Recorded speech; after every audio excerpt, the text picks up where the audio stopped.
Next, let us talk about the case-based learning. This is another type of student-centered learning. As implied by the name, this is related to the case study. In this type of learning, the students are engaged with discussions. The focus of the discussions, it will be on specific scenarios that resemble the real-world examples. The learning and knowledge shall be expanded from studying those scenarios. There shall be a lot of interactions between the participants as they build their knowledge and work together as a group in order to examine the case. Normally, this kind of cases shall be relevant, represent the real-world situations in order to encourage the students to apply knowledge gained from the classroom or through additional research in order to solve the case. The students shall be actively engaged in figuring out the principles by extracting the examples. This case-based learning is useful, especially the situations or the scenarios are complex and the solutions are uncertain. This slide shows the typical process of the case-based learning. First, a case is being presented. Then, there will be analysis and discussions by the group. At this stage, there will be brainstormings. The students can break down the case into various subcomponents and analyze the case accordingly. Next, it will be formulating the learning objectives. And then, the topics are divided among the students. There will be self-directed learning. Each student do their parts related to the relevant topic. After that, there will be sharing of knowledge among the students. Lastly, there will be discussions and summary. During this stage, it also involves identifying the area for improvements. This case-based learning requires participations of all the students, and each of them should have the ability to carry out the self-directed learning. The impacts and the quality of the learning shall be very much dependent on the outcome of the self-directed learning. Second, the ability of the students to communicate ideas during sharing of the knowledge. And third, the facilitations, interventions, and discussions as led by the lecturers. Normally, students have limited exposures to those cases before the presentations. They start gain understanding of the case along the process.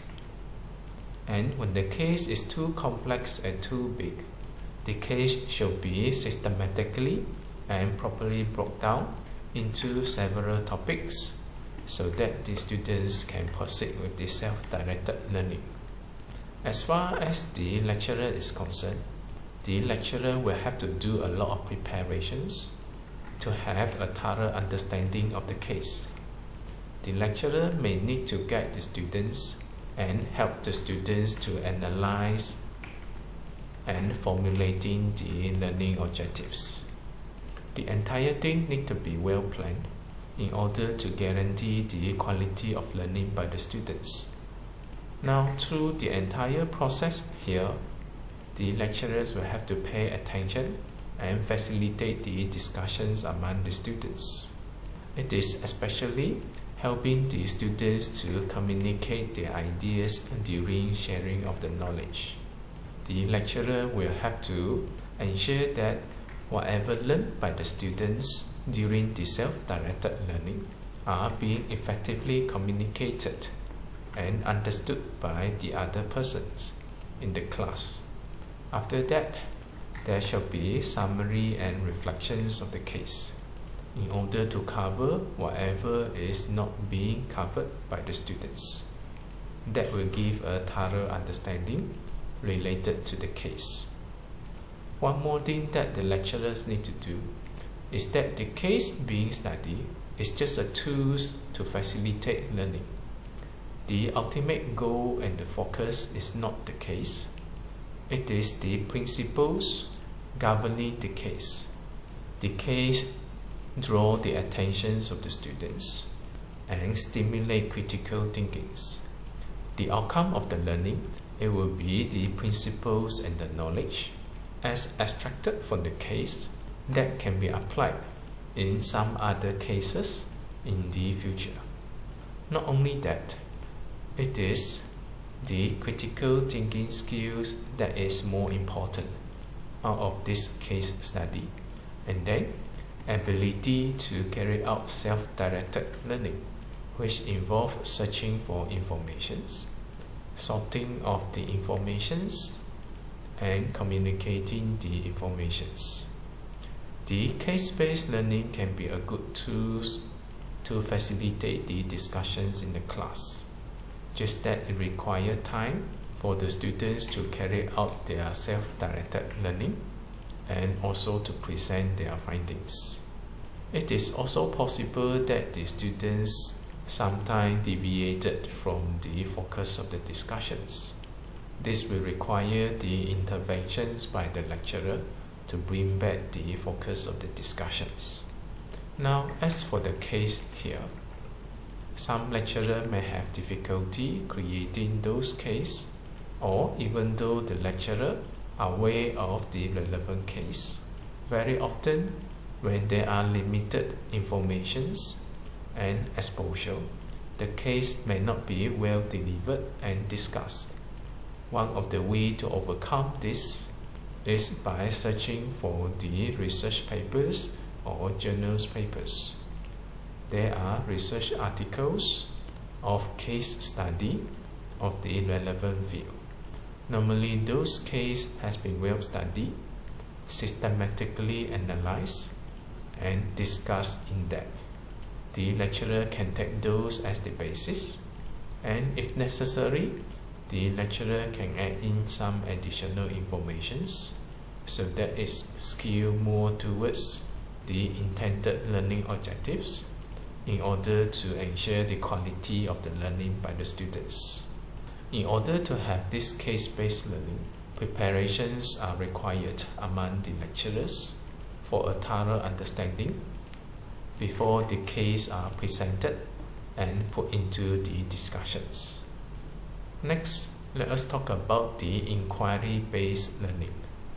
This is another type of student-centered learning. This kind of learning method is triggered by inquiries. It normally starts with questions, and then the students will have to investigate and dig deeper in order to acquire the relevant knowledge and principles.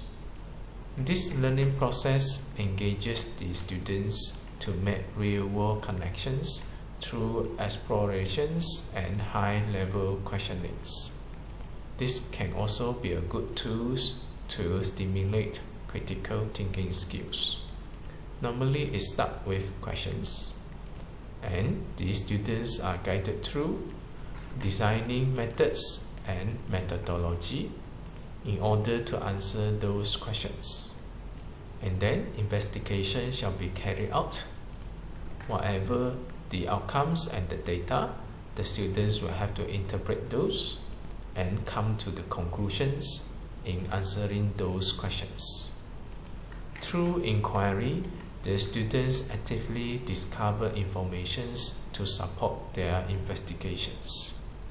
Also, through this, the lecturer can see how the students view questions and the step that they take in order to get the solutions in their own unique way. The diagram here shows the typical process of the inquiry-based learning. First is asking the questions. The instructor can start with a question, and normally this kind of questions will be relatively large. Next, the instructor will guide the students by asking the following questions. We will need to encourage the students to ask questions based on what they have observed, And then later, the students will have to design their investigations. The students will have to investigate, plan, read, and do research in order to find the answers to those questions. Through the investigations, the students acquire findings, which later shall be brought into the discussions. They will share their findings in the mode of the discussions, presentations, reports, and other ways. Class activities may be carried out here in order to encourage the interactions between the students. This may include forums, debate, dialogue, and all sorts. After that, there shall be reflections. This is where the students reflect, revise, rethink, re-evaluate the entire learning, and see if all the questions are being answered. This kind of learning method also require facilitations by the lecturers, and there shall be a lot of interventions in order to lead the discussions. Again, the quality of the learning shall be very much dependent on the ability of the students to ask questions, the critical thinking skills, and also the ability of the students to carry out self-directed learning in order to investigate and find answers. Gathering the informations, the students will need to have the ability to synthesize the knowledge. Now, the depth of the investigations will still have to be very much dependent on the students, and also the ability of the students to communicate the ideas. I would say that the case-based learning and the inquiry-based learning, they are basically similar in nature. The main difference is the case-based learning is concentrated on certain case study, while the inquiry-based learning normally start with questions. The case being studied are normally complex cases, which have the ability to break down into various components for in-depth study. As for the inquiry or questions being discussed during the inquiry-based learning are typically high-level questions, which can also be expanded into various sub-questions for the students to proceed with the investigations. Both case-based learning and inquiry-based learning require extensive facilitations and interventions by the lecturers. Only that the inquiry-based learning is more open-ended, which there are still limitations for the case-based learning. For whatever beyond the scenarios, that will be out of the scope of the discussions. As for the inquiry-based learning, various kinds of questions can be asked. Of course, there are still boundaries. Whichever questions is not relevant shall also not be the scope of the discussions. Personally, I feel case-based learning is relatively easy in terms of the preparations as compared to the inquiry-based learning. At least you have some research articles on case study as the basis, which you're going to expand from there later. As for the inquiry-based learning, it will require more inputs from the students during asking the questions. It will be more spontaneous to the lecturers, facilitating the entire learning process. And the following, it will be more or less the same. The students carry out the investigations of self-directed learning, and then whatever acquired by the students, there shall be discussions. Students present their findings, share their knowledge, and then lastly there will be summary and reflections. The lecturers will need to help the students to consolidate all the findings and learning, top up with whatever being missed by the students, and conclude the entire learning. due to the reason that it requires a lot of facilitations and interventions by the lecturer. This kind of learning, the case-based learning and the inquiry-based learning, they are more suitable as the class activities or discussions in the class. This kind of learning may not necessarily be suitable for the assignments of the students, unless you use them to kickstart an assignment. And personally, I feel it is more suitable to be used for fundamental courses with the purpose of stimulating the critical thinkings, training the students with self-directed learning, and then giving the students opportunity to communicate their ideas, which for a typical engineering program, it can be in the first year and the second years. As for the third year and the final years, there shall be a lot of industrial projects which require them to gain the practical skills and knowledge. I feel the project-based learning it will be more appropriate. Anyway, this depends on your wisdom as the lecturers, as well as the learning objective that you intend to achieve in your course. Next, let us look at the differences between the inquiry-based learning, problem-based learning, and the project-based learning. These three types of learning have something in common. They are all student-centered learning. They encourage active learning and critical thinking, and they are effective models for learning.